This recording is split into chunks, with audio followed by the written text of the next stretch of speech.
રાજકોટમાં આગ લાગવાના અનેક બનાવો બનતા હોય છે, જેમાં અમુક ઘટનાઓ અંગે લોકોને પહેલેથી જ જાણ થઈ ગઈ હોવાથી મોટી દુર્ઘટના ન સર્જાય તે માટે જીએબીને પણ જાણ કરવામાં આવે છે। તેમ છતાં તંત્રની બેદરકારીના લીધે અવારનવાર મોટી દુર્ઘટનાઓ સર્જાતી હોય છે। આવું જ થયું હતું રાજકોટના દીવાનપરા વિસ્તારમાં છેલ્લા 3 દિવસથી સર્જાતી ખામીમાં આજે વિકરાળ સ્વરૂપ ધારણ કરી લેતા નાસભાગ મચી જવા પામી હતી।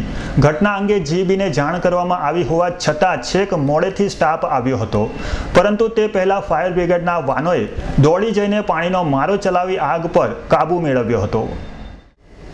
રાજકોટ શહેરના દીવાનપરા વિસ્તારમાં છેલ્લા 3 દિવસથી વીજ પોલમાં ખામીઓ સર્જાઈ રહી છે અને આ અંગે સ્થાનિકો દ્વારા અનેક રજૂઆતો કરી હોવા છતાં જીઈબી તંત્ર દ્વારા કોઈપણ પ્રકારની તકેદારી લેવામાં આવી ન હતી। અનેક રજૂઆતોના અંતે આજે બપોરના સમયે વીજ પોલમાં અચાનક ધડાકા સાથે આગ ભભૂકી ઉઠી હતી અને 11 કેવી લાઇનની ભડભડ સળગી ઉઠી હતી।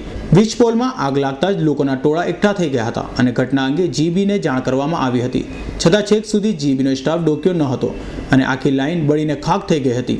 11 કેવીની લાઇન સળગતી હોવાની જાણ ફાયર બ્રિગેડના સ્ટાફને કરવામાં આવતા તાકીદે ફાયર બ્રિગેડના જવાનો દોડી ગયા હતા અને પાણીનો મારો ચલાવી આગ પર કાબુ મેળવ્યો હતો, જો કે બાદમાં જીઈબી સ્ટાફ ત્યાં પહોંચ્યો હતો।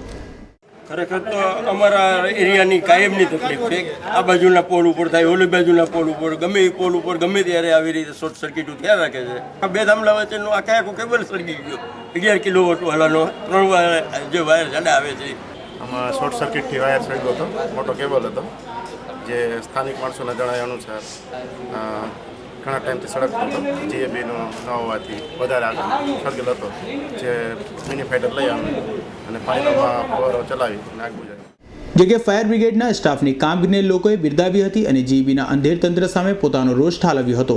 દેવાંગ ભુજાણીનો રિપોર્ટ, S9 ન્યૂઝ, રાજકોટ।